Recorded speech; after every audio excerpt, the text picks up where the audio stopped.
నా దగ్గరకు వచ్చే చాలామంది మేల్ పేషెంట్స్ మేడం నాకు సీమెన్ కౌంట్ చాలా బాగుంది, నాకు ఎటువంటి ప్రాబ్లం లేదు అని అంటుంటారు. ఈ టాపిక్ గురించి మాట్లాడుకుందాం. నార్మల్ సీమెన్ టెస్ట్లో కౌంట్ బాగుంది అనగానే నాకు ఎటువంటి ప్రాబ్లం లేదు అని చాలామంది అనుకుంటుంటారు, కానీ హిడెన్ ఇష్యూస్ ఉండొచ్చు. సీమెన్ కౌంట్లో మనకి కౌంట్ ఎలా ఉంది, కదలిక ఎలా ఉంది అండ్ ఆల్సో మార్ఫాలజీ ఎలా ఉందనేది తెలుస్తుంది. సో ఇవి నార్మల్ ఉందనగానే ఏం ఇష్యూ లేదు అని అనుకోవడం లేదండి, హిడెన్ ఇష్యూస్ ఉండొచ్చు.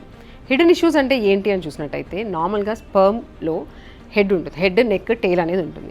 ఈ హెడ్ పీస్లో లోపల డిఎన్ఏ అనేది ఉంటుంది. ఈ డిఎన్ఏ హెల్దీగా ఉండడం అనేది డెఫినెట్గా ఇంపార్టెంట్ ప్రెగ్నెన్సీ రావాలి అంటే.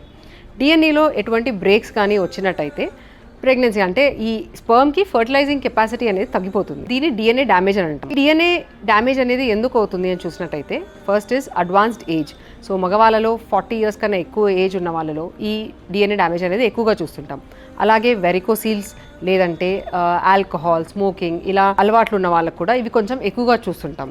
సో ఇలా ఎక్కువగా ఉన్నప్పుడు దీన్ని ఎలా ట్రీట్ చేసుకోవాలి ఆర్ ఎలా ఐడెంటిఫై చేయాలి అన్నట్టయితే దీనికోసం డిఎఫ్ఐ టెస్టింగ్ అనేది చేస్తుంటాం. సో డిఎఫ్ఐ టెస్టింగ్ అనేది చేసినప్పుడు డిఎన్ఏ డ్యామేజ్ చాలా ఎక్కువగా ఉంది అన్నప్పుడు వాళ్ళకి కొన్ని అడ్వాన్స్డ్ మెడికేషన్ కానివ్వండి, యాంటీఆక్సిడెంట్ మెడికేషన్స్ అడ్వైస్ చేస్తుంటాం. సో మేల్ ఫర్టిలిటీని ఇగ్నోర్ చేయకండి. ఫర్టిలిటీ అనేది జస్ట్ స్పర్మ్ నంబర్స్ కాదు, sperm quality also matters most.